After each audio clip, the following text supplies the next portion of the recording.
She was only 18 years old when she was forced to marry a 45-year-old millionaire. On their first night, what should have been surrender turned into silence and a gaze that exposed an old wound. He believed he was in control, but something about her awakened a ghost he had long buried. If you enjoy love and romance stories, watch until the end, you won't regret it.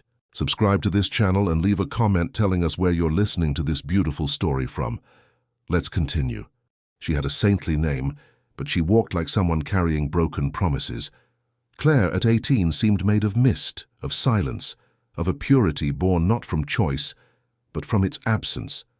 Raised by a devout and unyielding grandmother, she had grown accustomed to not desiring. She grew up amidst rosaries, punishments, and words like obedience and redemption without ever having learned the meaning of freedom or pleasure. She lived cloistered in a world where the body was sin, youth was a fault, and love was only something told in whispers by older women, embittered by never having truly lived it. The house where she grew up was on the outskirts of London, in a working-class borough where the houses all looked the same and dreams died before they were even born. Her grandmother, Celeste, was a woman of unwavering faith and calloused hands who had raised Claire after her parents died in an accident when she was only 5.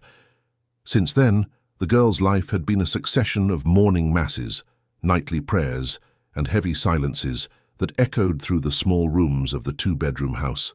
Claire knew all the prayers by heart, knew every saint in the Catholic calendar, and could recite biblical passages without hesitation. But she also knew there was something inside her that her grandmother was desperately trying to suffocate, a burning curiosity, a thirst for life that pulsed in her young veins like a secret sin. In secret, she read novels borrowed from neighbors, dreamed of distant places she saw in old magazines in the local clinic's waiting room, and wondered what it would be like to feel desired, loved, free. At 18, when poverty tightened its grip and bills piled up on the kitchen table like tombstones for a life that had never managed to take off, salvation came in the form of a proposal. Marshall Calder, a hospital magnate known for his fortune, his coldness, and a painful absence in his gaze, had asked for her hand in marriage through intermediaries. Her grandmother said it was the chance to save the family from the emotional and financial ruin they were drowning in.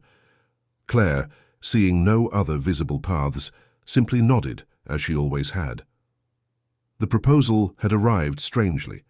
A well-dressed lawyer knocked on the door on a Monday morning, carrying an expensive leather briefcase and a formal smile.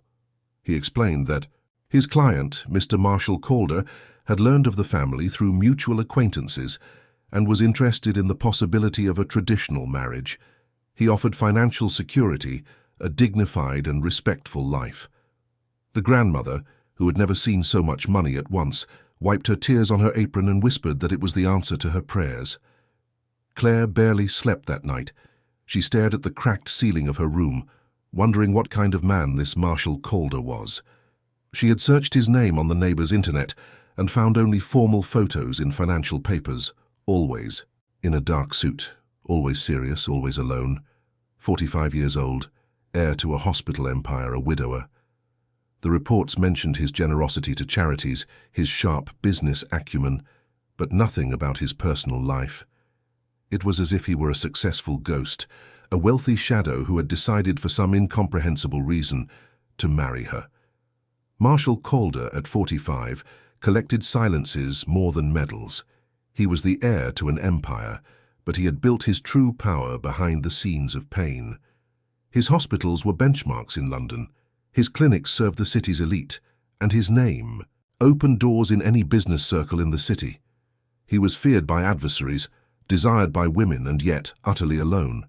In his past, he guarded the mysterious death of his young fiancée, Isabella, the victim of a car accident that was never fully explained. She had died on the eve of what was to be the wedding of the century, leaving Marshall with a hole in his chest he had never managed to fill. In intimate circles, it was said he had never overcome that loss. In the whispers behind the whispers, something darker was murmured, that Marshall harbored a secret guilt, a dormant vengeance, and that his heart had been sealed along with that woman's coffin. The truth was more complex and much more painful. Isabella had died because of him, indirectly. Claire's father, Richard Sands, had been Marshall's partner in a promising venture years before. Together they had invested in building a medical complex that would revolutionize emergency care in the city. But Richard had disappeared with the money, forged documents, destroyed contracts. The scandal not only financially ruined the project, but also led to the imprisonment of some innocent investors. Isabella, who came from a conservative family, couldn't bear the public exposure, the judgmental stares, the malicious gossip. The night before the wedding, driving at high speed through the empty streets of London, she lost control of the car on a curve and crashed into a tree. Marshall never forgot, never forgave. And when he discovered that Richard Sands had died leaving an orphan daughter raised by her grandmother in precarious conditions, he saw the perfect opportunity for his revenge. Not a violent or obvious revenge, but something more subtle, more elaborate. He would marry the daughter of the man who had destroyed his life. He would make her a doll in his mansion, a constant reminder of the price of betrayal. She would live comfortably, but she would forever be his elegant prisoner. The plan was perfect in its calculated cruelty. Claire would never know the truth about her father, would never discover that her marriage was an elaborate form of revenge. He would be a distant but providing husband. She would be a submissive but comfortable wife. Both would live their separate lives under the same roof, he with his pain and she with her ignorance. But something went wrong from the first moment he saw her. The ceremony was a spectacle of appearances, luxurious, glacial, empty. The Church of the Sacred Heart, in the heart of the city, was decorated with white flowers that looked like petrified tears. Claire walked down the central aisle in a wedding dress that cost more than her grandmother earned in 5 years, but which made her feel like a child playing dress-up in adult clothes. She barely understood what she felt as she walked to the altar. There was no joy nor fear, just a ritual numbness, as if she were watching someone else's life unfold before her eyes. The guests, all elegant strangers whispering among themselves, watched her with poorly disguised curiosity. Who was this girl who had managed to snag the richest and most inaccessible man in London? Marshall waited for her at the altar like a marble statue. When Claire reached his side and lifted her veil to truly look at him for the first time, something broke inside his chest. She was so young, so fragile, so absurdly innocent. She had eyes the color of dark honey and a beauty that needed no artifice. It was natural, genuine, almost painful to behold. And there was something that made him tremble imperceptibly. She resembled Isabella. Not physically, but there was an ethereal quality to her, a purity that Isabella had also possessed. For the first time in 15 years, Marshall questioned himself. The vows were exchanged in low voices, the rings placed with trembling fingers. When the priest declared them husband and wife, Marshall kissed Claire's lips with the gentleness of someone touching a sacred relic. It was just a brush of skin, but they both felt something electric pass between them, something neither of them could name. The reception was a succession of empty pleasantries, formal toasts, and forced smiles. Claire, lost in this world of luxury she didn't understand, sat beside her husband, watching people talk about business, travel, and investments as if it were the most natural thing in the world. Marshall barely spoke to her throughout the reception, limiting himself to introducing her as my wife to his closest guests. When they finally got into the car that would take them to the Calder mansion, Claire felt the weight of the silence between them like a physical pressure. Marshall drove with concentration, his jaw tight, his eyes fixed on the road. She watched him from the corner of her eye, trying to decipher the man she had just married. There was something dark about him, an old pain that showed through despite the mask of control he wore. The Calder mansion was in a gated community in Hampstead, one of London's most exclusive areas. It was an imposing structure of stone and glass, surrounded by perfectly manicured gardens that looked like something out of a magazine. When the car stopped at the main entrance, Claire felt even smaller, like an ant before a castle. The mansion felt more like a mausoleum than a home. The interior was decorated with refined but cold taste. Old paintings covered the walls, period furniture was spread throughout the enormous rooms, and everything had the air of a well-kept museum that had never been truly lived in. Claire followed Marshall up the marble stairs to the second floor, her steps echoing in the deafening silence. He led her to the room that would be hers. A huge room, with a four-poster bed, delicate wallpaper, and a view of the gardens. It was beautiful, elegant, but it felt more like an expensive hotel room than a home. "This will be your room," Marshall said, stopping at the threshold. "Mine is at the end of the hall. If you need anything, you can call Frances, the housekeeper. She's been taking care of the house for over 20 years. Claire nodded, not knowing what to say. There was something in the way he spoke, a deliberate distance, that made her feel more alone than she had ever felt in her life. "Marshall," she whispered, and it was the first time she had said his name. He stopped mid-corridor and turned to look at her. "Thank you for all of this. I know I don't deserve it." He stood there for a long moment, watching her with an intensity that made her blush. There was something in his gaze she couldn't interpret. Anger, pain, regret. "Rest," was all he said before disappearing down the hall. Claire closed the bedroom door and leaned against it, her heart pounding. She looked around the room that would be her new reality and tried to process everything that had happened. 12 hours ago, she was Claire Sands, the poor girl raised by her grandmother on the outskirts of the city. Now she was Claire Calder, wife of one of the most powerful men in London. But why did she feel more lost than ever? She changed out of the wedding dress into a simple nightgown she had brought from her grandmother's house and lay down on the immense bed. The pillow had a subtle masculine scent, as if someone had recently slept there. Claire wondered if it was Marshall's scent, and felt something strange stir in her stomach. Outside, the wind rustled the trees in the garden, making a soft sound that should have been relaxing, but to her sounded like the whispers of ghosts. The east wing of the house remained locked, shrouded in stories whispered by the maids as being Marshall's closed heart. Claire didn't know what it was about, but something about that place unsettled her. On her first night as a married woman, Claire Sands Calder slept alone, wearing a cotton nightgown in a bed that cost more than her entire house, dreaming of a man who watched her with eyes of ice and who kept secrets too dark for an 18-year-old girl to comprehend. Across the hall, Marshall Calder couldn't sleep either. He stayed late in his study, drinking whiskey and looking at an old photo of Isabella, wondering what the hell he was doing. His revenge had begun, but for some reason he didn't feel the satisfaction he had imagined. Instead, he felt something he couldn't name, something dangerously close to guilt. And in the silence of the London night, two broken lives tried to find their place in a marriage born of pain, but which might, just might, transform into something more. The first few days at the Calder mansion passed like a strange dream from which Claire couldn't awaken. She woke up every morning in silk sheets that cost more than her grandmother's annual salary, had breakfast served on fine china by a housekeeper who treated her with respectful but distant courtesy, and spent her hours wandering the immense corridors of a house that seemed to have more rooms than a small town. Frances, the housekeeper, was a woman in her early 50s with grey hair tied in an impeccable bun and efficient hands that managed the mansion with military precision. She had worked for the Calders for over 2 decades and knew every secret of that house better than its owner. She treated Claire with a curious mixture of maternal protection and professional caution, as if she knew things the young wife was not yet ready to understand. "Does Madame require anything special for lunch?" Frances would ask every morning, and Claire would always shake her head, still not used to having someone ask about her preferences. At her grandmother's house, they ate what was available, when it was available. Here it seemed she could ask for anything, and it would be served in a matter of minutes.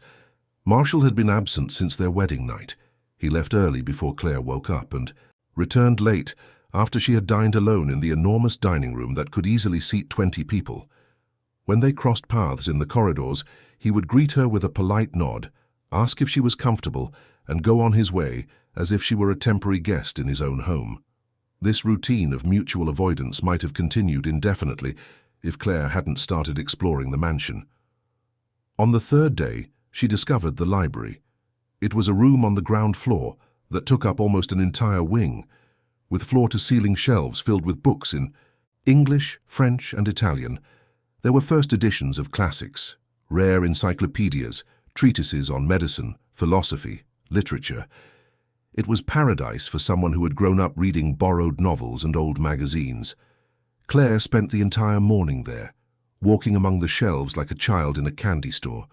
She chose a Jane Austen novel and settled into a leather armchair near the window overlooking the gardens. For the first time since she had arrived, she felt truly at home. That was how Marshall found her when he came home from work early that afternoon. He entered the library looking for a document and saw Claire curled up in the armchair, her bare feet tucked under her, completely absorbed in her reading. The golden late afternoon light streamed through the window, creating a halo in her brown hair. She was so focused that she didn't notice his presence. Marshall stood at the entrance to the library, watching her. There was something about that image that touched him in an unexpected way. Claire no longer seemed like the scared, lost girl of the past few days. Concentrated on her reading, with an expression of genuine pleasure on her face, she looked alive, real. There was an intelligence in her eyes that he hadn't noticed before, a thirst for knowledge that illuminated her from within. "Pride and Prejudice," he said finally, making her startle. Claire looked up from the book and blushed when she saw him standing in the doorway. "An interesting choice." I'm sorry," she stammered, starting to get up. "I didn't know I wasn't allowed." "You are," he interrupted, entering the library. "All the books here are at your disposal. This library has been in the family for generations. My grandfather was a great collector." Claire relaxed slightly, but remained tense with his proximity. It was the first real conversation they'd had since the wedding, and she didn't know how to act. "It's an incredible collection," she said, looking around with genuine admiration. "I've never seen so many books in one place. Do you like to read?" "Very much. It's one of the few things that I was always able to do." Claire realized she was revealing more about her humble past than perhaps she should, and fell silent. Marshall approached the shelf where she had chosen the book and ran his fingers over the spines of the volumes. "My first fiancée also loved this library," he said, almost in a whisper. "She would spend hours here reading French novels and poetry." Claire felt something cold form in her stomach. It was the first time he had mentioned the woman he had loved before her, and there was a raw pain in his voice that made her feel like an intruder. "Isabella," he continued, not looking at Claire. "She died 15 years ago." "I'm sorry," Claire whispered. Marshall turned to her then, and there was something dangerous in his eyes. "Are you? Why would you be? You didn't even know her." The sudden coldness in his voice made Claire flinch. There was an anger there, a bitterness she didn't understand. It's terrible to lose someone you love. And what do you know about loving someone?" The question came out like a blade, sharp and cruel. Claire blinked, hurt by his harshness. "Nothing," she answered honestly. "I don't. But I know about loss. I lost my parents." Something changed in Marshall's face when she mentioned her parents. A shadow crossed his eyes and he moved away from her as if he had been burned. "I'm sorry," he said, running a hand through his hair. "I shouldn't have—" "Continue reading. The library is yours now." He left quickly, leaving Claire alone with a racing heart and a strange feeling that she had missed something important, something she didn't even know she was trying to find. That night, Claire couldn't concentrate on the book. She kept thinking about her conversation with Marshall, the way he had spoken of Isabella, the anger that had shown through when she mentioned love. There were layers to this man she hadn't even begun to comprehend, and for some reason she couldn't explain. She wanted to understand. The next day, Marshall returned to his pattern of avoiding her, but Claire noticed that he watched her sometimes when he thought she wasn't looking. During dinner, which he had started taking with her after the library episode, perhaps out of guilt, she felt the weight of his gaze even when she was focused on her plate. It was during one of these silent meals that Claire decided to ask the question that had been tormenting her since she arrived. "Why did you marry me?" The question came out without warning, breaking the silence like a gunshot. Marshall stopped, with his fork halfway to his mouth, and stared at her. "What do you mean? You're a rich, successful, handsome man. You could have any woman. Why did you choose to marry someone like me? A poor stranger from the outskirts?" Marshall placed his fork on the plate with excessive care. "What kind of answer are you hoping to hear, Claire?" "The truth." He laughed, but it was a humorless sound. "The truth? The truth is that I'm 45 and I was tired of living alone. I wanted a young, beautiful wife who wouldn't complicate my life with emotional demands. You seemed perfect for that." His words hit her like slaps. Claire felt the blood rush to her face, but she forced herself to maintain her composure. "I see," she said, her voice steady despite the pain. "An ornamental wife, like an expensive vase." Basically. His cruelty was deliberate, Claire realized. There was something he was trying to do, push her away perhaps, or hurt her, or hurt himself. "And has it worked?" she asked, surprising him. "Am I being a good ornamental wife?" Marshall studied her for a long moment. "I don't know yet," he admitted finally. They finished dinner in silence, but there was a different tension in the air now. Something had changed between them, a barrier had been broken. Claire didn't know if that was a good thing or a terrible one. After dinner, while Marshall shut himself in his study as he did every night, Claire decided to explore the mansion more deeply. There were corridors she hadn't yet visited, rooms that remained closed. Francis had casually mentioned that the east wing of the house had been under renovation for years, but Claire was curious about what was really there. Walking through the dimly lit corridors, Claire came to a set of dark wooden double doors that were locked. There was something about that door that drew her in almost magnetically. She pressed her ear to the wood and heard strange sounds. Soft music, footsteps, something like muffled voices.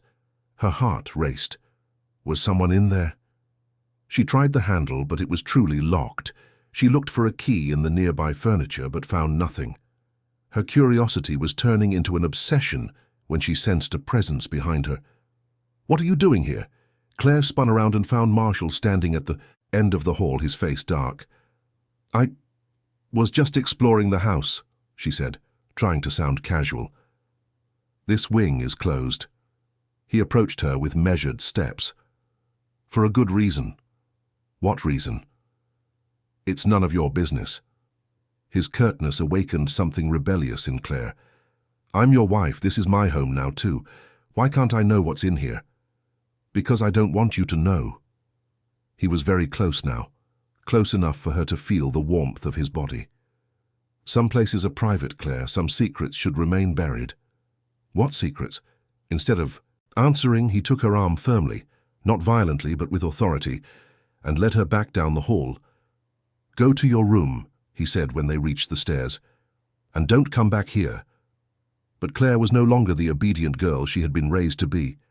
Something in Marshall, in his mysteries and contradictions, was awakening a part of her she didn't know existed. "And if I do come back?" she challenged him, stopping on the first step of the staircase. Marshall stared at her, and she saw something dangerous flash in his eyes. "Then you'll have to deal with the consequences." "What consequences?" Instead of answering, he moved closer to her until they were almost touching. Claire could feel his breath on her face, could see the small lines around his eyes that spoke of years of pain and loneliness. For a moment, she thought he was going to kiss her for real, not like the formal kiss at the wedding ceremony. But he pulled away at the last second, leaving her trembling and confused. "Good night, Claire," he said, walking up the stairs without looking back. Claire stood at the bottom of the stairs for a long time, her heart beating erratically. Something was happening between them, something that neither she nor Marshall seemed able to control. There was a magnetic attraction that grew with each encounter, a tension that left the air charged like before a storm. That night, lying in her huge bed, Claire couldn't stop thinking about their proximity in the hallway, the way his eyes had darkened when he looked at her, the warmth of his body when they were almost touching. There was desire there, she was sure of it. But there was also something darker, something that both scared and excited her. On the other side of the mansion, Marshall was facing his own demons. The attraction he felt for Claire was growing beyond what he had thought possible, and it was completely ruining his plans for revenge. How could he maintain the necessary distance when every encounter with her made his self-control disintegrate a little more? He got out of bed and went to the safe, hidden behind a painting in his room. From it, he retrieved an old golden key. For a moment, he stared at it, remembering all the times he had used that key to visit the east wing of the house. What would Claire find there if she discovered the entrance? Would she finally understand what kind of man he truly was? Perhaps it was time for her to find out. He put the key in his pocket and left the room. He went down the stairs silently and walked to the east wing. He stopped before the double doors where he had found Claire a few hours earlier and, after a moment's hesitation, inserted the key into the lock. The door opened with a soft click, revealing a dark corridor that smelled of dried roses and preserved memories. Marshall entered, turned on the lights, and for the first time in months visited the shrine he had built for Isabella. The room was exactly as she had left it the night before she died. Clothes still hanging in the closet, perfume on the vanity, books open to the last page she had read. Marshall had preserved everything, turning the place into a museum of lost love. But now, looking around, he wondered what Claire would think of this place. If she would understand that he had never been able to let Isabella go, if she would realize that he had married her only to punish the memory of her father, or if perhaps she would see something more, something that not even he was ready to admit.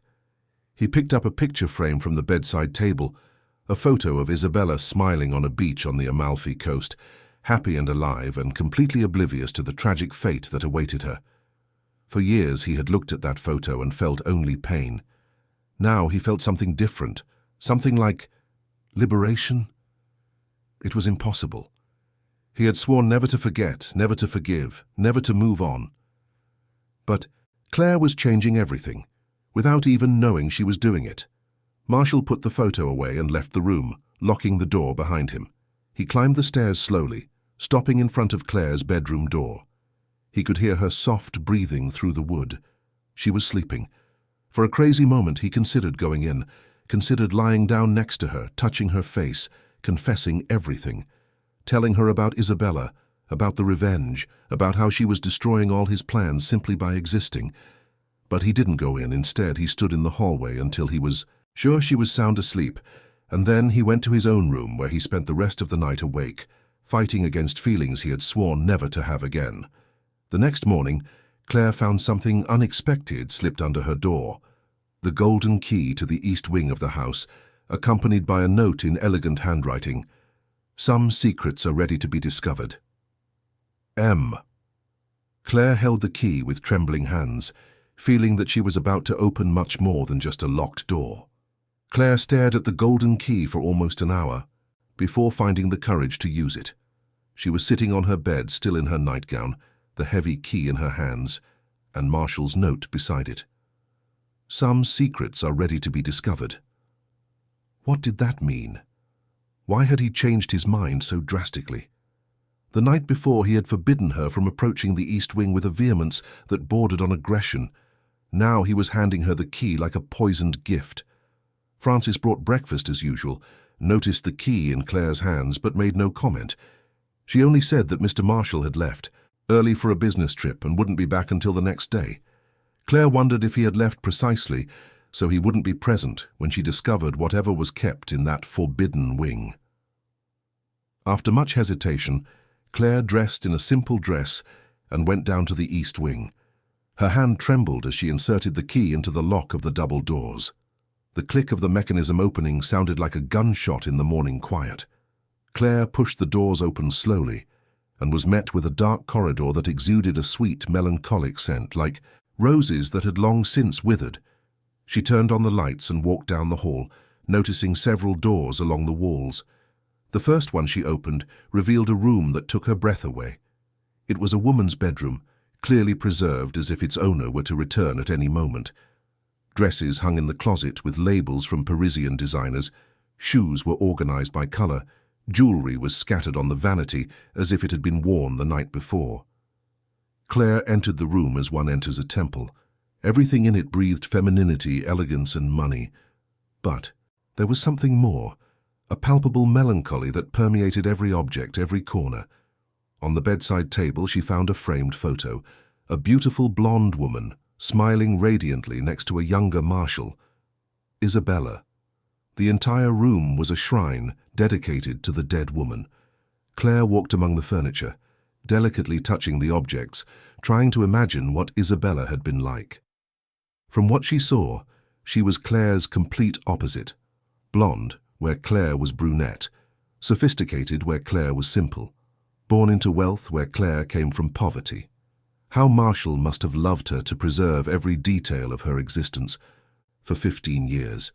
In one of the closets she found diaries, dozens of them organized by year, written in a round, elegant script. Claire knew she shouldn't read them, but her curiosity was stronger. She opened one of the last volumes and began to read Isabella's final entries. What she discovered chilled her to the bone. Isabella wrote about her fears, about how Marshall had changed after the business scandal with Richard Sands, how he had become obsessed with revenge, consumed by a rage she couldn't calm. She had tried to convince him to leave the past behind, but Marshall constantly spoke of making Richard pay for what he had done. "I'm afraid of the man Marshall is becoming," one of the last entries read. "The anger is consuming everything good in him. Sometimes I look into his eyes and don't recognize the man I love. He talks about revenge like others talk about the weather. It's as if Richard's betrayal killed a part of him that will never come back." Claire continued reading, each word revealing more about Marshall's obsession. Isabella wrote about how he began to investigate Richard's life, how he discovered the man had died, leaving an orphan daughter. And then, in the entry from the eve of Isabella's death, Claire found something that made her stagger. Marshall spoke today about marrying Richard's daughter when she grows up. He said it would be the perfect revenge, to make her his elegant prisoner, a doll in a golden cage. I tried to make him see the monstrosity of this idea, but he is blind with hatred. How can I marry a man capable of thinking like this? How can I start a family with someone who plans to destroy an innocent child just to satisfy his thirst for vengeance? The diary fell from Claire's trembling hands. She sat heavily on Isabella's bed, trying to process what she had read. Marshall had planned his revenge for 15 years. He had waited for her to grow up to execute it. The marriage, the mansion, everything was part of an elaborate plan of revenge against her dead father. She wasn't a wife. She was a prisoner, a doll in a golden cage, just as Isabella had written. Claire picked up other diaries and continued reading, searching for more pieces of the puzzle. She found references to conversations where Marshall talked about making Richard pay with blood, about how he would destroy any chance of happiness left for the Sands family. Isabella had tried to dissuade him numerous times, but Marshall was unyielding.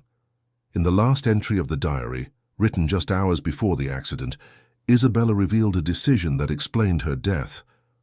"I can't marry him knowing what he plans to do. I'm going to end our engagement tonight. I'll tell everyone about his sick plans, about what he wants to do to that innocent child. Maybe the public exposure will make him reconsider. Maybe it will save him from himself. I know this will end any chance of happiness between us, but I cannot be an accomplice to such cruelty." Claire closed the diary with trembling hands. Isabella hadn't died in a random accident. She had died fleeing. Fleeing from Marshall, from the truth about his plans, from the discovery that the man she loved was capable of such a cruel revenge. A sound of footsteps in the corridor made Claire startle. She looked at the clock and realized she had spent hours reading the diaries. Francis was looking for her. "Mrs. Calder, is everything all right?" "I'm here," Claire answered, trying to control her voice. Francis appeared at the bedroom door, and her eyes filled with a deep sadness when she saw where Claire was. "You found out about Miss Isabella," she said, more a statement than a question. "Francis," Claire whispered, "did you know about Marshall's plans?" The housekeeper sighed and entered the room, closing the door behind her. "I know many things, Mrs. Calder. More than I should. I've worked in this house for 22 years. I saw Mr. Marshall transform from a young man in love to a man consumed by revenge. And you never tried to stop him?" "How could I? I'm just a maid. And besides—" Francis hesitated. "I felt sorry for him too. What Mr. Sands did was terrible. It destroyed many innocent people. Mr. Marshall lost everything: money, reputation, the woman he loved. It's hard to blame him for wanting justice." "Justice?" Claire stood up, indignant. "This isn't justice, it's cruelty. I had nothing to do with what my father did." "I know, dear. Francis approached her with the maternal expression that sometimes showed through. "And I think deep down Mr. Marshall knows it too. That's why he's suffering so much." "Suffering?" Claire laughed, bitterly. "He's getting his revenge. He got what he wanted. He has his enemy's daughter as his private prisoner." "Do you really think he got what he wanted?" Francis asked softly. "Look around, Mrs. Calder. This room has been untouched for 15 years. Mr. Marshall comes here every night, sits for hours in this chair looking at Miss Isabella's photo. A man satisfied with his revenge wouldn't do that." Claire looked around the room with new eyes. There were signs of constant visitation. A chair positioned facing the photo, an ashtray with cigar butts, a glass with a whiskey stain. Marshall really did come here every night. "He still loves Isabella," Claire whispered. "He loves her and hates himself for loving her. Miss Isabella died because of him, in a way. If it weren't for his obsession with revenge, she would still be alive. I think that eats him up inside. And me. What am I to him in all this?" Francis was silent for a long moment. "I think initially you were part of the revenge, yes. But something changed when he truly met you. I've never seen Mr. Marshall as disturbed as he has been since you married." "Disturbed how?" "Restless, confused. Sometimes I hear him pacing the corridors at dawn, stopping in front of your bedroom door. Once I found him in the kitchen at 3 in the morning, drinking coffee and staring into space. When I asked if everything was all right, he said something strange." "What?" "He said he had planned a revenge, but that maybe he was the one being punished." Claire sat down again, trying to process everything. Marshall had brought her to the mansion as part of an elaborate revenge, but now he seemed to be suffering as much as she was. Was it possible that he was regretting it? Francis sat beside her on the bed. "May I give you some advice, Mrs. Calder? Mr. Marshall is a complicated, wounded man, capable of terrible things when he's in pain. But deep down, he's a good man. I saw him grow up. I saw how he treated his mother with affection, how he cared for his employees. The tragedy changed him, but it didn't completely destroy him. Are you telling me to forgive him? I'm telling you that maybe you are both victims of the same story, and maybe you can heal each other." That afternoon, Claire received an unexpected visitor. Francis called her, saying a gentleman wanted to speak with her. Claire went down to the drawing room and found a man of about 40, handsome in a more approachable way than Marshall, with brown hair and green eyes that smiled even when his mouth didn't. "Mrs. Calder, I'm Darian Blackwood. I was a partner and friend of your husband. I heard you got married, and I came to congratulate you in person." There was something in his tone that immediately put Claire on alert. He was too cordial, too interested. "Marshall isn't here," she said. "He's away on business. Actually, I came to speak with you. If you'll permit my frankness, I'm worried." "Worried about what?" Darian sat down uninvited, a gesture that showed familiarity with the house. "I've known Marshall for a long time, since before the tragedy with Isabella. He was my best friend, almost a brother. But Isabella's death changed him profoundly." Claire remained silent, waiting for him to continue. "I know you've only been married a short time, and I don't want to alarm you, but I have to ask, are you here of your own free will?" The question caught her off guard. "What do you mean?" "Marshall is a powerful man, capable of getting what he wants by various means. And I know—" Darian hesitated, as if wrestling with his conscience. "I know about his obsession with Richard Sands. I know about the revenge plans he nurtured for years." Claire's blood ran cold. "What do you know exactly?" "I know he found out about your existence years ago. I know he investigated your life, your financial situation, your relationship with your grandmother. And I know he constantly talked about making the Sands family pay for what Richard did." Claire stood up abruptly. "And you never tried to stop him?" "I tried several times, but Marshall is stubborn when he decides on something. And—" Darian also stood, approaching her. "To be completely honest, I also wanted Richard to pay. I lost a lot of money in his scheme. My company almost went bankrupt. The difference is I got over it. Marshall never did." "Why are you telling me this now?"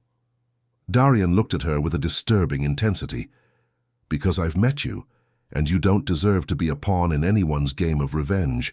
You're young, intelligent, beautiful. You deserve to be happy, not a prisoner in a golden mansion. And what do you suggest I do? Come with me. The proposal came out bluntly. I can protect you, give you a real life, not this farce.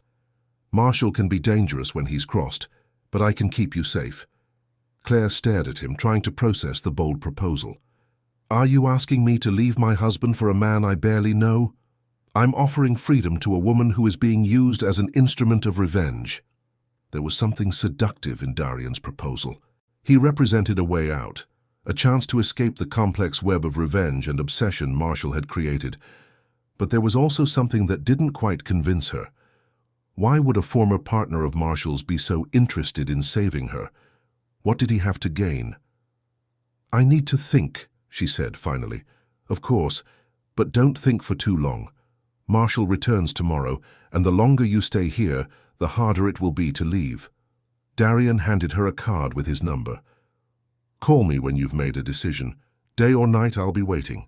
After he left, Claire stood in the drawing room holding the card, feeling more confused than ever. In a few hours, she had discovered that her marriage was a sham, that she was part of a 15-year-old revenge plan, and that another man was offering her an escape. It was too much to process. That night, Claire returned to Isabella's room. She sat in the chair where Marshall spent his nights and tried to understand the man who had married her. She looked at Isabella's photo and wondered if Marshall saw similarities between them, if that was why he sometimes watched her with an intensity that made her blush. She picked up another of Isabella's diaries and continued reading. She found passages describing Marshall before the tragedy, kind, romantic, capable of great tenderness. Isabella wrote about how he cared for a stray cat they had found, how he donated anonymously to orphanages, how he made her laugh with his imitations of the more serious partners. Did that Marshall still exist somewhere under all the layers of pain and anger? Claire fell asleep in the chair, still holding the diary. That's how Marshall found her when he returned from his trip in the middle of the night. He opened the door to the east wing, expecting to find the room empty as always, and was met with the sight of Claire sleeping in his chair, surrounded by Isabella's diaries. For a long moment, he stood at the threshold, watching her. Claire looked so young, so vulnerable sleeping there. There was an open diary in her lap, and Marshall could see that she had read about his revenge plans. She knew now who he really was, what he had intended to do with her. Marshall approached silently and took the diary from her hands, placing it on the bedside table. Claire woke with the movement, startled.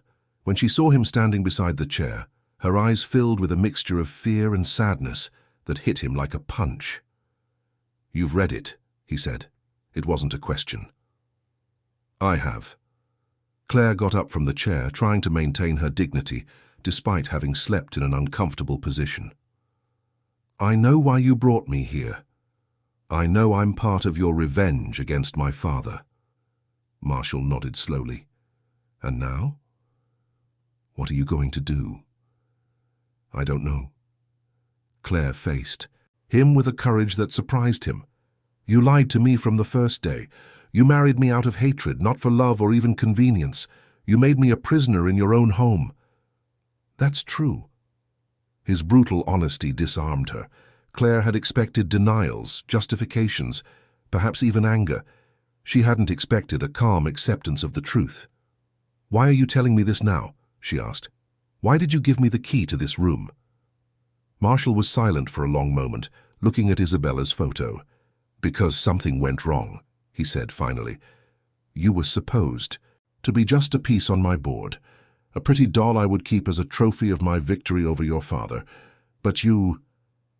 What? You're real." He looked at her with an intensity that made her take a step back. "You're intelligent, brave, stubborn. You have your own opinions, your own desires. You're not the passive victim I expected. And that ruins your plans?" "Completely." Marshall laughed, but it was a humorless sound. "How can I keep a woman prisoner for whom I'm beginning to feel—" He stopped abruptly, as if he had revealed more than he intended. "Feel what?" Claire whispered. Instead of answering, Marshall moved closer to her. Claire could feel the heat of his body, the masculine scent that always made her feel dizzy. When he raised his hand to touch her face, she didn't pull away. "You're destroying everything I planned," he whispered, his thumb caressing her cheek. 15 years of anger, of carefully laid plans, of a thirst for vengeance. All of it crumbling because I can't look at you and see only my enemy's daughter. What do you see then? I see Claire, the woman who reads Jane Austen in my library, who defies my orders, who makes me question everything I've believed in for 15 years. Claire's heart raced. There was desire in Marshall's voice, but there was also pain, confusion, regret. He was fighting with himself, trying to reconcile the revenge he had planned with the feelings he was developing. "Marshall," she whispered. "Don't say anything," he requested, his voice hoarse. "If you say anything, I'm going to kiss you. And if I kiss you, I won't be able to pretend anymore that you're just part of a revenge plan." Claire looked at him, seeing for the first time the man behind the mask of coldness, seeing the pain, the conflict, the desire, and she made a decision that would change everything between them. "Marshall," she said again, this time as an invitation. He didn't resist. He pulled her to him and kissed her with a desperate hunger, as if he were drowning and she were oxygen. Claire responded to the kiss with equal intensity, all the days of tension and repressed attraction exploding between them. When they finally separated, they were both breathing heavily. Marshall rested his forehead against hers, closing his eyes. "This changes everything," he whispered. "I know. There's no going back. I know." And in the room that had been Isabella's, surrounded by the ghosts of the past and the diaries that revealed painful truths, Claire and Marshall crossed a line that could not be uncrossed. They didn't yet know if this would save them or destroy them, but they knew there was no more pretending they were just husband and wife of convenience. There was something real growing between them, something dangerous, complicated, but undeniably true, and that would change everything. The days following the kiss were an exquisite torture for both of them. Claire and Marshall began to live in a state of constant tension, like two wild animals circling each other, aware of the danger but unable to resist the magnetic attraction pulling them together. Marshall tried to keep his distance, but failed miserably. He found excuses to stay home longer, to have lunch with Claire, to talk about books in the library. Every conversation was a dangerous dance around what had happened between them, every glance loaded with unspoken promises and repressed desires. Claire, for her part, oscillated between moments of anger for being deceived and moments of an attraction so intense it scared her. She knew she should hate him for what he had done, for the years of cruel planning, for the way he had used her vulnerability. But when Marshall looked at her that way, when he talked to her about literature or asked her opinion on home renovations, it was impossible to see him only as the man who had planned her imprisonment. "You're playing with fire," Frances said one morning while tidying Claire's room. The housekeeper had noticed the change in the house's dynamic, the charged looks, the electric tension that hung in the air whenever. The two were in the same room. "I don't know what you're talking about," Claire replied, but her hands trembled as she picked up her coffee cup. "Yes, you do, dear. You're falling in love. And that's dangerous." "Why?" Frances sighed and sat in the chair beside the bed. "Because neither of you knows how to handle it. Mr. Marshall spent 15 years cultivating hatred. He no longer knows how to love without destroying. And you're falling for the man who brought you here for revenge. How can that end well?" "Maybe it can't," Claire admitted. "But I can't pretend all I feel is anger anymore. And him, what does he feel? I don't know. Sometimes he looks at me as if I'm the most precious thing in the world. Other times, as if I'm a ghost he can't exorcise. Mr. Marshall is fighting with himself. 15 years of hatred don't just disappear overnight, and he still feels guilty about Miss Isabella's death." That afternoon, Claire received a call from Darian. His voice on the phone was warm, concerned, seductive. "How are you feeling? Have you thought about what we discussed?" Claire looked around the library where she was, reading, checking if Marshall was nearby. "I'm fine, and yes, I've thought about it." "And?" "It's complicated." Darian laughed. "Life doesn't have to be complicated, Claire. You deserve to be happy. It's as simple as that." "It's not that simple." "Why not? You're being held prisoner by a man obsessed with revenge. I can offer you freedom, a life where you'll be valued for who you are, not used as a piece in a sick game." Claire closed the book she was reading. "Marshall has changed." "Changed?" Darian's voice sharpened. "In 2 weeks?" "Claire, my dear, men like Marshall don't change. They just become more sophisticated in their manipulations. You don't know him as well as you think. I've known him for 20 years. He was my best friend before he became obsessed with revenge. I saw how the thirst to punish Richard Sands consumed him. You are just the culmination of 15 years of accumulated rage." Darian's words planted seeds of doubt that Claire tried to ignore, but that grew throughout the day. What if he was right? What if Marshall was just being more subtle in his manipulation? How could she trust someone who had planned her imprisonment for so many years? When Marshall came home that night, Claire was waiting for him in the dining room, but there was a coldness in her demeanor that he noticed immediately. "Did something happen?" he asked, sitting at the table. "Darian Blackwood came to visit me a few days ago." The fork stopped halfway to Marshall's mouth. "Ah. Did you know he was coming?" "No, but I'm not surprised." Marshall put his fork down and looked at her. "What did he want?" "To save me. From you." Marshall laughed, but it was a humorless sound. "And you believe you need saving?" "I don't know." Claire looked at him. "Do I?" The question hung in the air between them like a blade. Marshall was silent for a long moment, and Claire could see the muscles in his jaw clenching. "Darian is not the hero he thinks he is," he said finally. "And are you?" "No, I never said I was." His brutal honesty disarmed her, as always. "Then what are you?" "I'm a man who planned a terrible revenge and is now paying the price for it." "What price?" Marshall stood up from the table and approached her. "The price of falling in love with the woman I brought here to torture." The words came out like a confession torn from him. Claire felt the air leave her lungs. "You... what?" "You heard me." He was standing beside her chair now, close enough for her to feel the warmth of his body. "I'm falling in love with you, Claire, and it's destroying me." "Why?" "Because I don't deserve you. Because I brought you here with the worst intentions. Because I'm 27 years older and carry scars that will never fully heal. Because you should run from me, not fall in love. With me." Claire turned in her chair to face him. "And what if I don't want to run?" "Then you're more stubborn than I thought. Or maybe I see something in you that not even you see." Marshall bent down until they were at eye level, resting his hands on the arms of her chair. "And what do you see?" "I see a man who preserved his dead fiancée's room for 15 years because he can't forgive himself for losing her. I see someone who planned a revenge, but is suffering more than his supposed victim. I see a man who is afraid to love again because he thinks everything he touches turns to tragedy." Claire's words hit him like direct shots.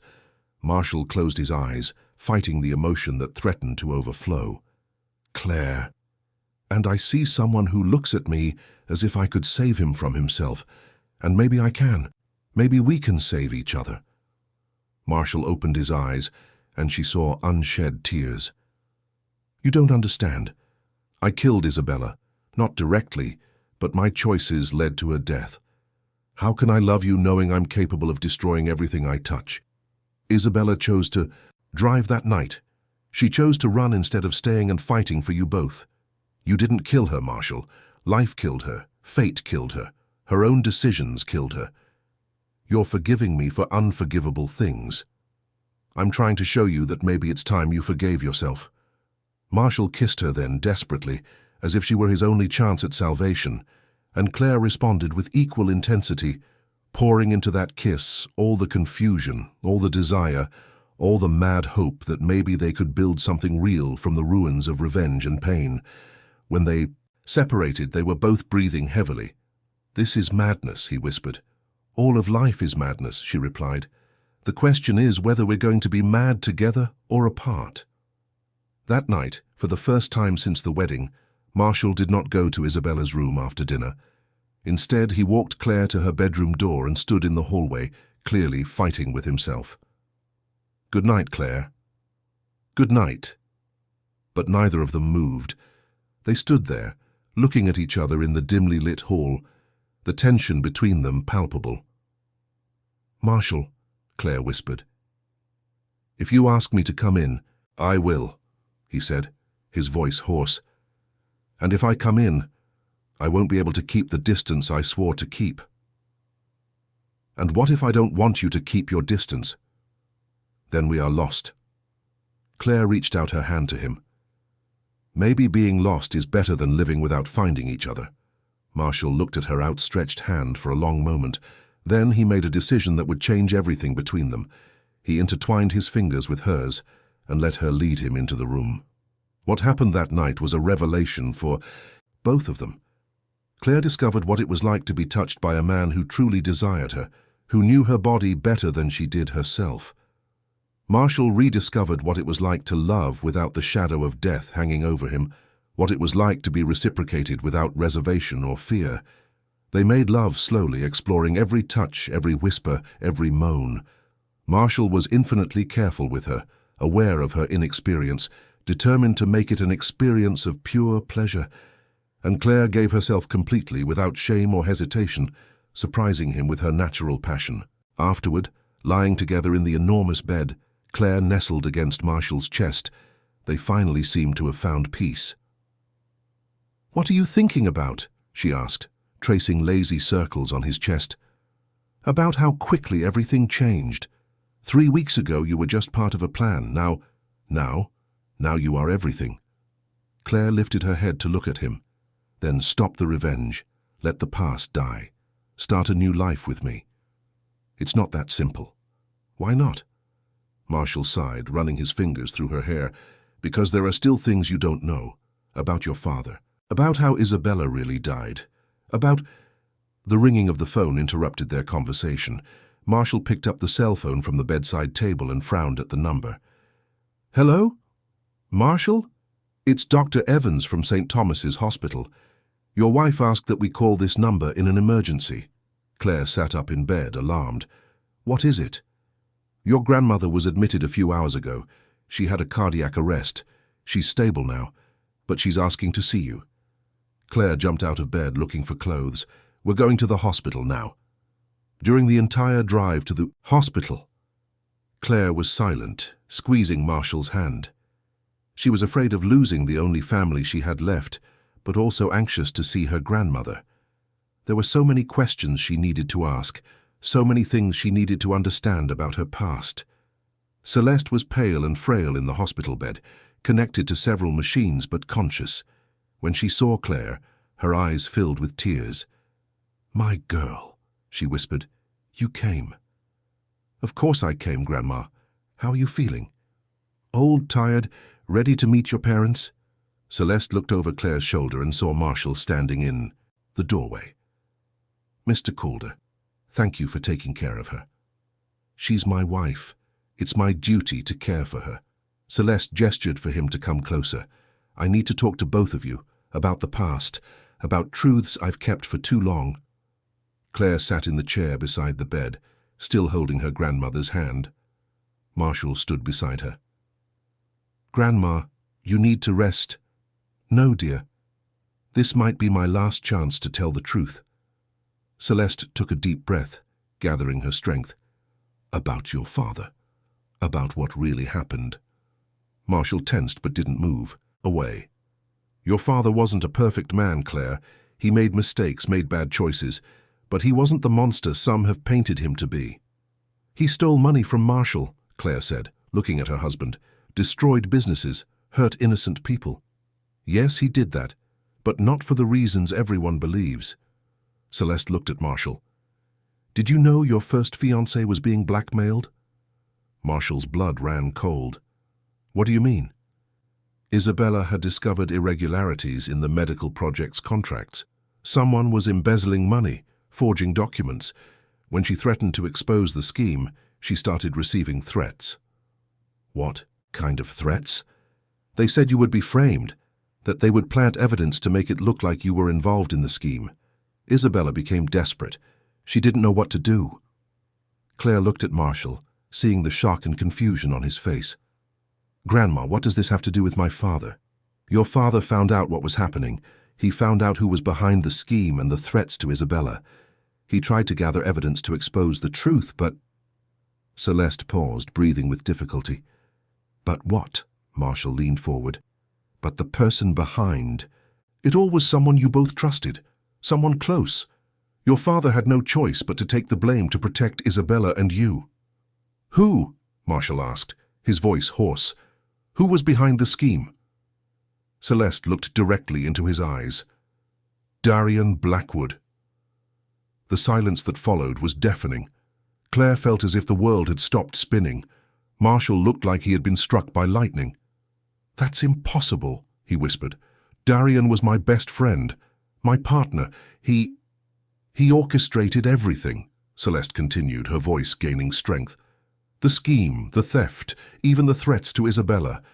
When she got too close to the truth, he made it seem like your father was the culprit.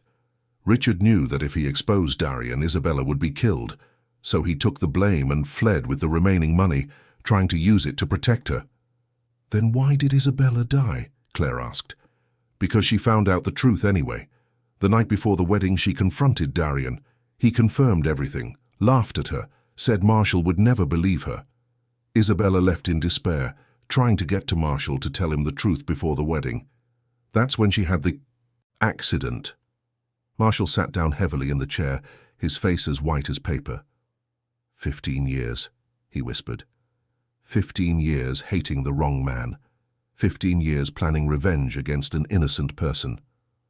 Your father left a letter explaining everything, Celeste said, pulling a yellowed envelope from under her pillow. He asked me to give it to you when you married, Marshall. He said his daughter would be your only chance to discover the truth and find redemption. Claire took the letter with trembling hands and gave it to Marshall. He opened it with shaking fingers and read aloud. Marshall, if you are reading this, it means my daughter has married you. I know you hate me. I know you plan to take your revenge through her. But you need to know the truth about Isabella, about what really happened, and about why I took the blame for crimes I did not commit. The answer lies with Darian. He was always closer to you than to me. Use that. Protect my daughter, and she will help you find the justice you deserve. Richard Sands. Marshall let the letter fall, covering his face with his hands. My God, what have I done? What have I done to you, Claire? Claire stood up and went to him, placing her hands on his shoulders. You did what you thought was right with the information you had. You're not to blame for Darian's manipulation. But I brought you here for revenge. I planned to make your life a living hell, and your father was innocent. And now we know the truth, Claire said, making him look at her. The question is, what are we going to do with it? Marshall stood up, a cold determination rising in his eyes. We're going to give Darian exactly what he deserves. 15 years of compounded interest. How? He thinks he's winning the game. He thinks he's managed to manipulate you into leaving me. We're going to use that against him. Claire understood immediately. You want me to pretend I'm leaving you for him? I want you to bring him to ruin in the same way he brought us. Celeste squeezed Claire's hand. Be careful. Darian is dangerous when cornered. And now that you know the truth, he won't hesitate to hurt you. Claire looked at Marshall, seeing the determination in his eyes, but also the love. We do this together? Together, he confirmed, holding her hand. And there, in the hospital room where the truth had finally been revealed, Claire and Marshall became true partners for the first time. No longer victim and tormentor, no longer prey and predator, but two people who had found love in the ruins of a revenge based on lies, and who would now fight side by side to expose the true culprit and build something real on the ashes of the past.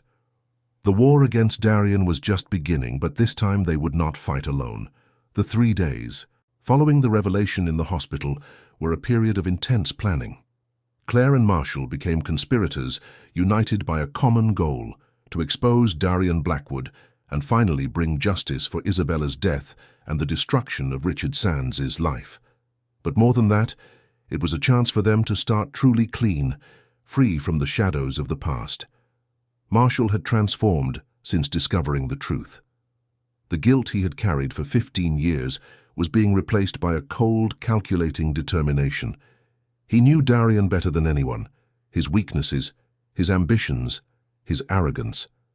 and he intended to use all that knowledge against him. He was always vain, Marshall said as they walked through the mansion's gardens the next morning. He loved to boast about his achievements, especially when he thought he was outsmarting everyone. That will be his downfall. Claire watched him as he spoke, admiring the change in him. The weight he carried on his shoulders had significantly lessened since he learned the truth. There was still pain in his eyes when he mentioned Isabella, but it was no longer the desperate pain of before. It was the pain of someone who had learned to forgive himself. "What's the plan exactly?" she asked. "You're going to call him. You'll tell him you've discovered more things about me, that you're scared, that you want his protection. You'll arrange a meeting. And then? Then we'll record every word he says. Darian can't resist bragging when he thinks he's winning. If you ask the right questions, he'll confess everything." Claire stopped walking. "What if he's smarter than that? What if he gets suspicious?" Marshall turned to her, placing his hands on her shoulders. "He underestimates you, just as I did at the beginning. To him, you're just a naive girl who can be easily manipulated. He'll never imagine he's being investigated. And what if something goes wrong? What if he finds out what we're doing?" "It won't go wrong." Marshall pulled her closer. "But if something happens, I promise I will protect you with my life." Claire felt her heart race at the intensity in his voice. "Marshall." "I promise, Claire. I won't let anything happen to you. I already lost Isabella because of him. I won't lose you too." That afternoon, Claire called Darian. Her voice was perfectly calibrated, anxious but not hysterical, frightened but still confident in him. "Darian, I need to talk to you. I found out things about Marshall. Terrible things." His voice changed immediately, becoming more attentive. "What kind of things?" "I can't talk over the phone. Can you meet me? Somewhere no one will see us?" "Of course. Where?" Claire had rehearsed this part with Marshall. "Do you know the Milano Cafe on a side street in Mayfair? It's discreet, always quiet in the afternoon." "I know it. How about in an hour?" "Perfect. And Darian, thank you for helping me. I don't know what I'd do without you." "I'll always be here for you. Claire, you can count on me." When Claire hung up the phone, her hands were shaking. Marshall, who had listened to the entire conversation on speakerphone, pulled her into a hug. "That was perfect," he said, kissing the top of her head. He took the bait completely. "What if he notices I'm too nervous?" "You're nervous for the right reason. A woman who has just discovered terrible things about her husband would be nervous. Use that to your advantage." An hour later, Claire was sitting in the Milano Cafe, a small recorder hidden in her purse, and Marshall positioned at a table on the other side of the establishment, pretending to read a newspaper. When Darian arrived, she had to struggle not to betray what she truly felt: total revulsion for the man who had destroyed so many lives. Darian sat down opposite her with a concerned smile that seemed genuine. He was an exceptional actor, Claire thought. 15 years pretending to be Marshall's friend, 15 years maintaining a mask of innocence. "Claire, you look terrible. What happened?" Claire took a deep breath and began the performance of her life. "I found things in the mansion, documents, photos. Darian, I think. Marshall killed Isabella." Darian's eyes lit up with interest, but he maintained an expression of shock. "What? What do you mean?" "I found investigations he had commissioned on her, reports showing she was planning to end the engagement the night she died. And there's more." Claire paused as if struggling to speak. "There are records of where he was that night. He lied to the police." "My God," Darian whispered. "I always suspected something, but I never imagined—" "You suspected?" "Well, Isabella had come to me a few days before the accident. She said she had discovered something terrible about Marshall's business, something that could destroy him. She was terrified." Claire felt her heart race. He was giving himself away without realizing it. "What kind of thing?" Darian looked around the cafe, feigning nervousness. "Financial irregularities, forged documents. She had found evidence that Marshall was stealing from his own partners." "But that doesn't make sense," Claire said, feigning confusion. "I thought it was my father who stole from you." "Your father?" Darian laughed bitterly. "Claire, my dear, your father was innocent. He discovered what Marshall was doing and tried to expose the truth. That's why Marshall destroyed him, to protect his own crimes." Claire had to use all her willpower not to explode right there. Darian was completely rewriting history, turning Marshall into the villain and painting himself as an innocent witness. Then why did you never tell me this before? Because I wasn't sure, and because Marshall is dangerous. Look what he did to Isabella when she threatened to expose him. Look what he did to your father. Do you think that he would be capable of hurting me too? Darian leaned forward, taking her hand across the table. That's why you need to leave that house, today, now. But where? I have nowhere to go. To my house. I can protect you, and together we can gather evidence against Marshall. We can finally get justice for Isabella's death and the destruction of your family.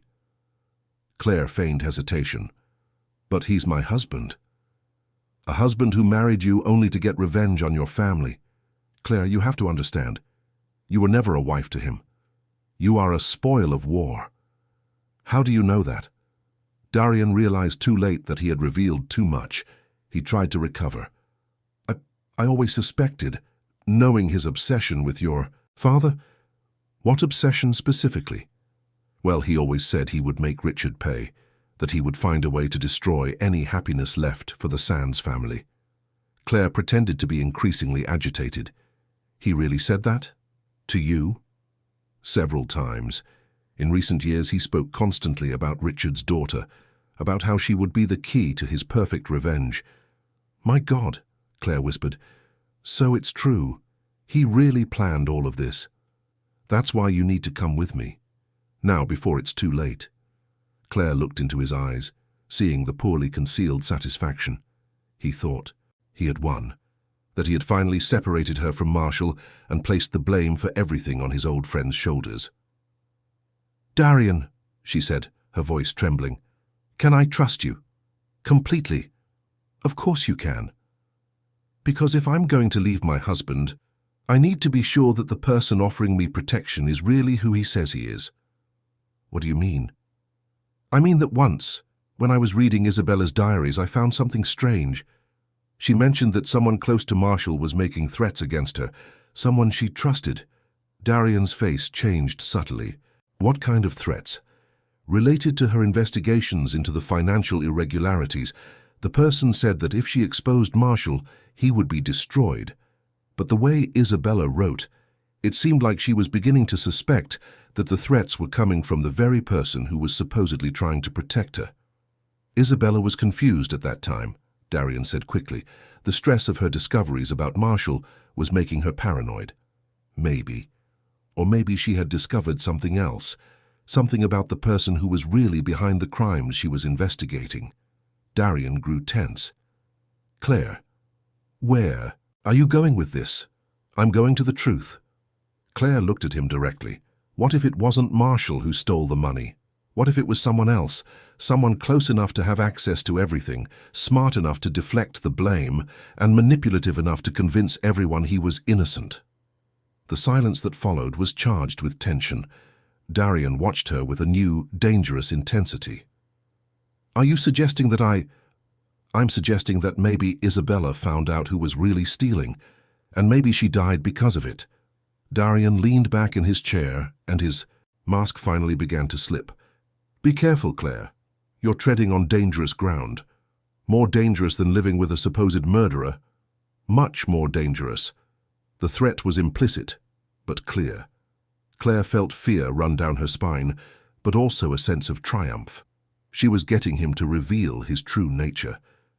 Darian, she said, her voice firmer now, did you kill Isabella? He laughed, but it was a cold, humorless sound. Kill her? I never touched her. But you caused her death. Isabella killed herself by being too stubborn to accept reality. I offered her the chance to stay, silent and continue living her spoiled princess life. But she chose to play the hero. Claire's blood ran cold. He was confessing. And my father? Did he really steal the money? Your father was an idiot who discovered my scheme and thought he could blackmail me. I just redirected the situation to my benefit. How? I made it look like he was the culprit from the beginning. I planted evidence, forged documents, convinced everyone that Richard Sands was the real thief. It was brilliant, actually. And Marshall, did he know anything? Darian laughed louder now. Marshall never knew a thing. He was my best friend, trusted me completely. When he found out about your father's supposed theft, he was so blinded by rage that he never questioned the evidence I presented. So, you manipulated his life for 15 years. I manipulated all of your lives, and it worked perfectly until you started asking too many questions. Claire felt a mixture of triumph and terror. She had the confession she needed, but now she was alone with a man who had admitted to being responsible for multiple deaths and destruction. "What are you going to do with me now?" she asked.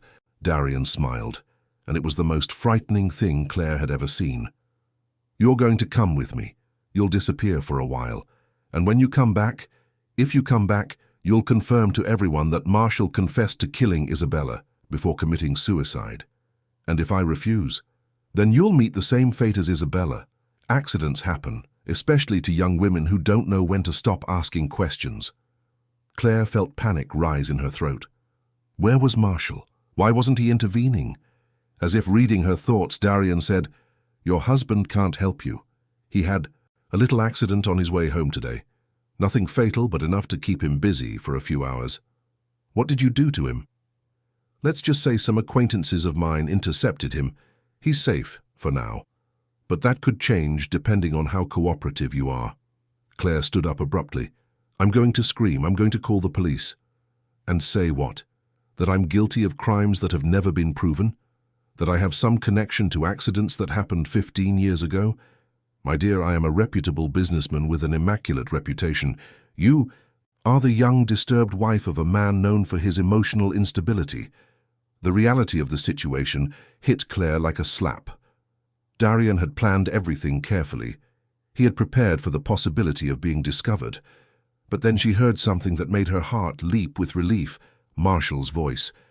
"Actually, Darian, I think the authorities will be very interested in what you've just confessed."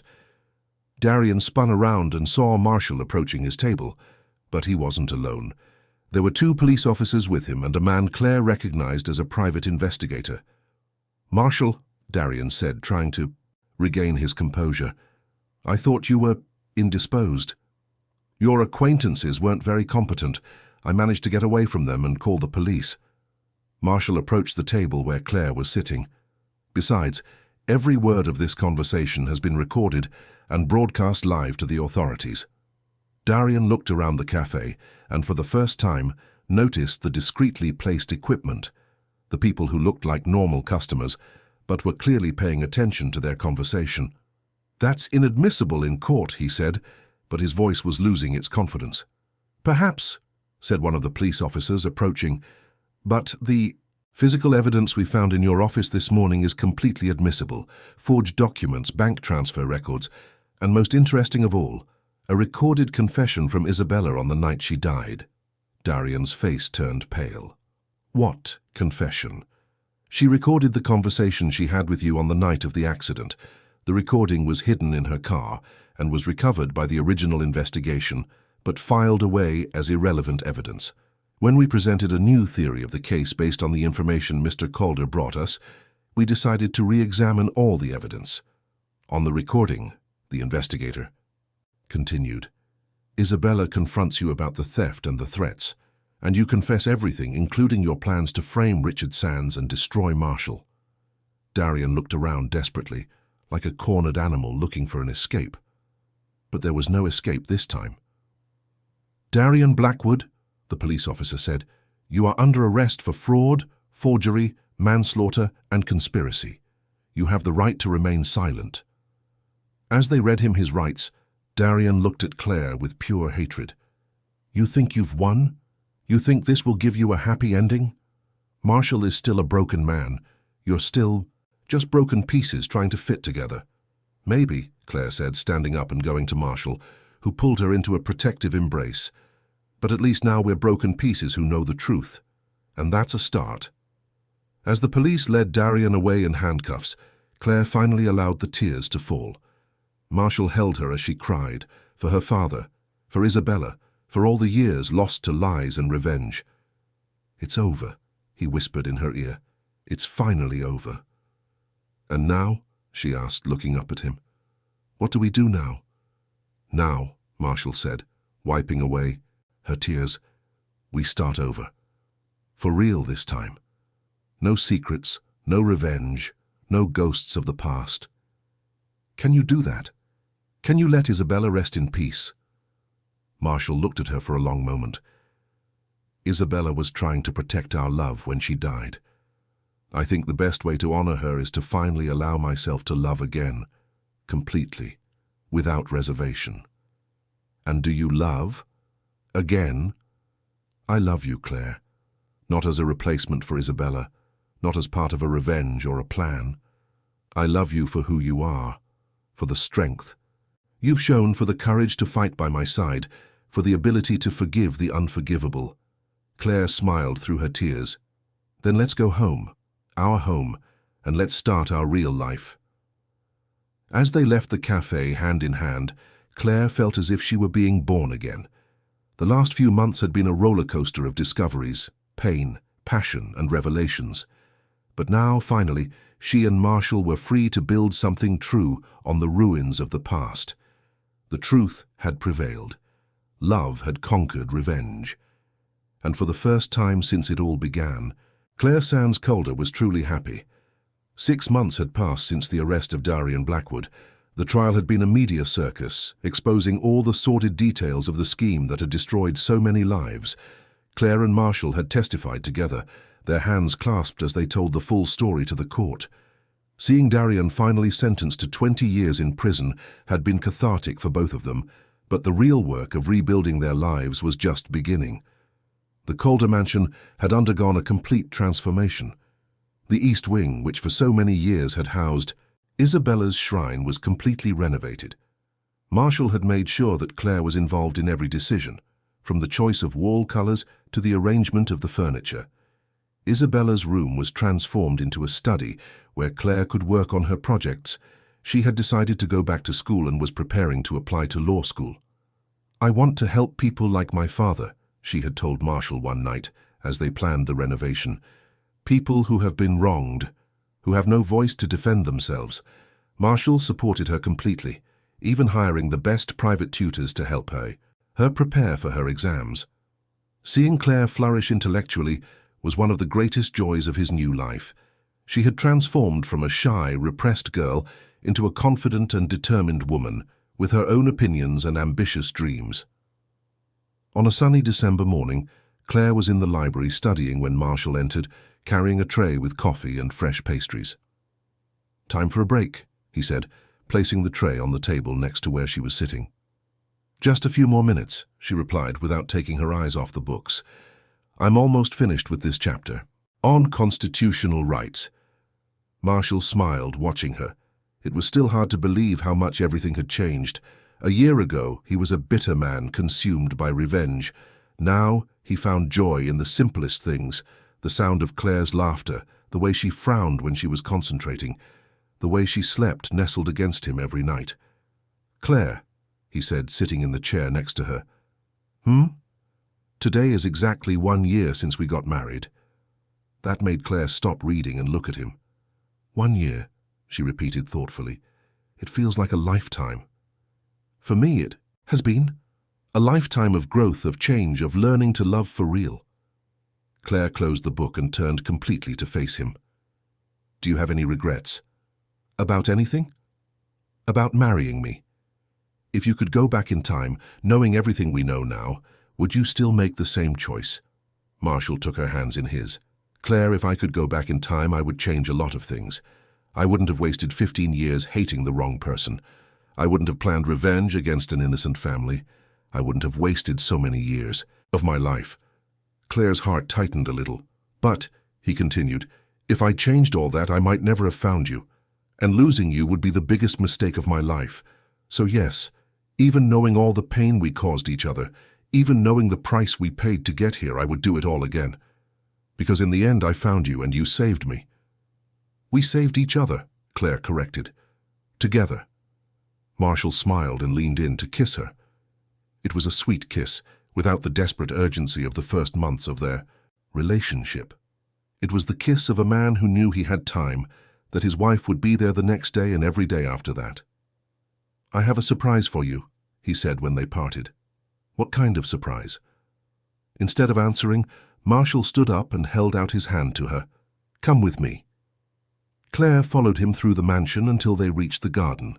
There, set up under the apple tree she had fallen in love with when she first arrived, was a table for two, decorated with candles and flowers. Francis appeared, carrying a bottle of champagne and smiling from ear to ear. "What is this?" Claire asked, laughing. "Our real wedding celebration," Marshall replied.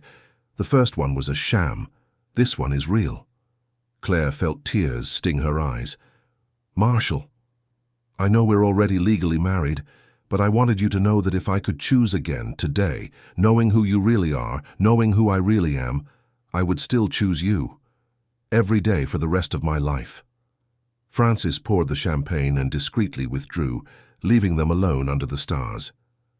"There's more," Marshall said, taking a small box from his pocket. "Marshall, you didn't have to—" "It's not a ring," he interrupted, opening the box. Inside was a golden key, similar to the one he had left in her room months before, but different. This one was new, shiny.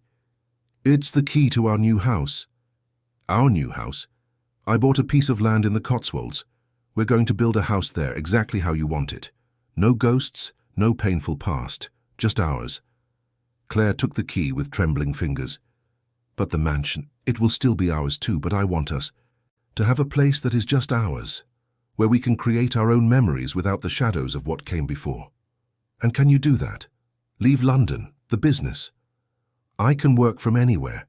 And besides," he smiled, "I'm thinking of retiring early. I want to spend time with my wife, see her graduate from law school, maybe even—" He paused, blushing slightly. "Maybe even what? Maybe even start a family." Claire's heart raced. "You want to have children?" "I want to have children with you if you want to, of course. There's no rush. You still have a lot to accomplish first. But yes, I want a real family. Children who grow up knowing they are loved, who never question if their parents chose to be together." Claire threw herself into his arms, nearly spilling the champagne. "I want that too. I want all of that with you." They had dinner under the stars, talking about plans for the future. Claire told him about her studies, about how she wanted to specialize in family law to help children in vulnerable situations. Marshall talked about his plans to create a foundation in Isabella and Richard Sand's names to help families who were victims of financial fraud. "You know," Claire said, sipping her champagne, "sometimes I wonder if Isabella and my father are somewhere watching all of this." "And what do you think they would say?" "I think Isabella would be happy to know you've learned to love again. And my father, I think he would be proud to see that everything he suffered wasn't in vain, that in the end, you and I found something real." Marshall took her hand across the table. "There's something I want to tell you about Isabella." Claire tensed slightly. They had talked about Isabella several times in recent months, but it was still a sensitive topic. Last night I dreamed of her for the first time since we met. In the dream she was happy, at peace. And do you know what she told me? "What?" "She said she forgave me, that I should stop carrying the guilt for her death, and that you were exactly what I needed to finally learn how to live again." Claire felt tears roll down her face. "Do you believe in dreams?" "I never used to. But this one felt real, as if she had come to say a proper goodbye." "And were you able to say goodbye?" "I was. I told her that I loved her, that I'm sorry for what happened, but that I have finally found peace, and that I love you in a different, but equally profound way." Claire squeezed his hand. "Thank you for telling me that. Thank you for letting me tell you, for not being jealous of what I felt for her." "How could I be jealous? Isabella was part of what made you the man you are today. Your experiences with her, even the painful ones, shaped your ability to love me." They finished dinner in a comfortable silence, simply enjoying each other's company. When the candles were nearly burned down, Marshall stood up and held out his hand to Claire. "Would you like to dance? Here, without music. We'll make our own music." Claire laughed and took his hand. They danced slowly under the stars, with no sound but each other's breathing and the whisper of the wind in the trees. It was perfect in its simplicity. "Claire," Marshall whispered in her ear, Yes, I love you. Not because you remind me of Isabella, not because I need redemption, not for any complicated or dramatic reason. I love you because you're smart, brave, funny, and stubborn. I love you because you make terrible coffee, but insist on trying. I love you because you snore when you're very tired and vehemently deny it when I mention it. I do not snore, Claire protested, laughing. I love you because you challenge me, support me, make me want to be a better person every day. I love you because with you, I am simply me. Not the successful businessman, not the man tormented by the past, just Marshall. And I love you, Claire replied, looking into his eyes, because you saw potential in me when even I didn't. Because you taught me that I can be strong without being hard, that I can forgive without being naive. I love you because even when you were planning your revenge on me, you couldn't be truly cruel. Yes, I could. I was terrible to you. No, you weren't. A truly cruel man would have followed through with the original plan. You changed because you have a good heart, even when it was broken. They continued to dance until Claire began to yawn. Tired? Marshall asked. A little. Studying all day exhausts me. Then let's go inside. When they reached the bedroom, the room that was now definitively theirs, no longer the guest room where Claire had slept alone in the first few months, Marshall stopped at the threshold. What is it? Claire asked. Nothing. It's just... Sometimes I still can't believe this is real. That you're here. That you chose to stay. That you love me in spite of everything. You'd better believe it, Claire said, pulling him into the room, because I'm not going anywhere. Promise? I promise. Forever, Marshall. For better, for worse, for richer, for poorer, in sickness and in health. Those are wedding vows, he pointed out, smiling. Exactly. And this time I'm making them for real, by my own choice, with full knowledge of who you are and who I am. Marshall kissed her then, and it was a kiss full of promises, of possible futures, of mature and conscious love. When they separated, Claire saw tears in his eyes. Are you crying? Just a little. From happiness. 46-year-old men don't cry, she teased him. This man cries when he's too happy to contain his emotions. Claire wiped his tears with her thumb. Then cry all you want. I have enough tears for both of us when you need them. That night, they made love with the tenderness of couples who know they have their whole lives ahead of them. There was no urgency, no desperation, just the pleasure of two bodies that knew each other intimately and two souls that had consciously chosen to give themselves to one another. Afterward, lying together in the darkness, Claire traced lazy circles on Marshall's chest. What are you thinking about? He asked. About how strange life is. A year ago I was a scared girl who knew nothing about love, about sex, about the world. Now I'm a woman who knows exactly what she wants. And what I want is you, this life, our plans for the future. I want to study law and change the world one case at a time. I want to live in the house we'll build in the Cotswolds and raise children who never question if they are loved. I want to grow old by your side and still be dancing with you when we're 80. 80? At least. Maybe 90. Marshall laughed, kissing the top of her head. Then I'd better start taking better care of my health. You'd better, because you didn't go through all this just to leave me a young widow. I don't plan on going anywhere, Mrs. Calder. Good, Mr. Calder, because our real story is just beginning. And as they fell asleep together, intertwined under the soft covers of their marital bed, Claire and Marshall knew they had finally found what they had been searching for without knowing it. A true love built on the solid foundation of conscious choice, forgiveness, mutual understanding, and a shared will to grow together. Outside, London continued its frantic nightlife, millions of people seeking their own versions of happiness. But inside the Calder mansion, two people had found their peace. Not a perfect peace. There would still be challenges, arguments, moments of difficulty, but a real peace built on truth and sustained by love.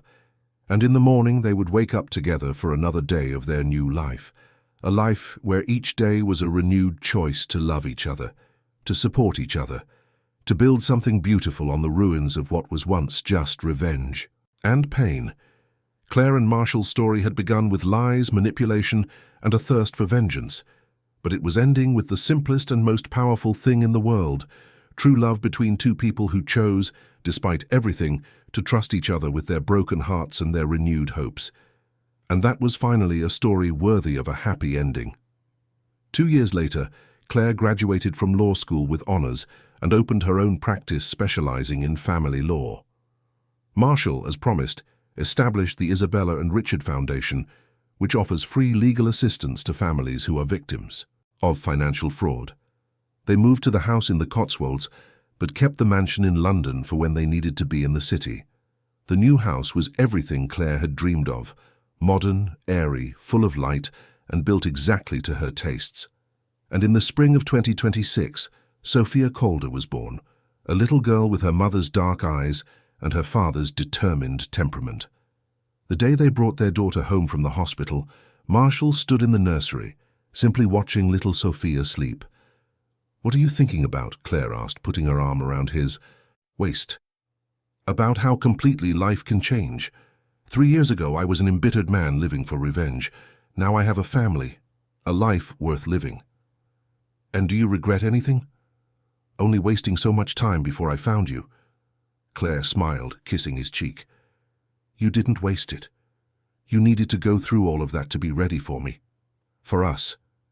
And looking at her daughter sleeping peacefully in her crib, knowing she would grow up in a home full of love, choice, and truth, Claire knew that every moment of pain, every tear shed, every night of uncertainty had been worth it, because in the end, love had won, the truth had prevailed, and from 2 broken lives, something whole, beautiful, and true had been born. This was the true story of Claire and Marshall Calder, a story that had begun with revenge but ended with redemption. It had begun with lies but ended with truth. It had begun with 2 lost people but ended with a complete family. And they all lived happily ever after, not because life became perfect, but because they learned that true love is strong enough to survive any imperfection.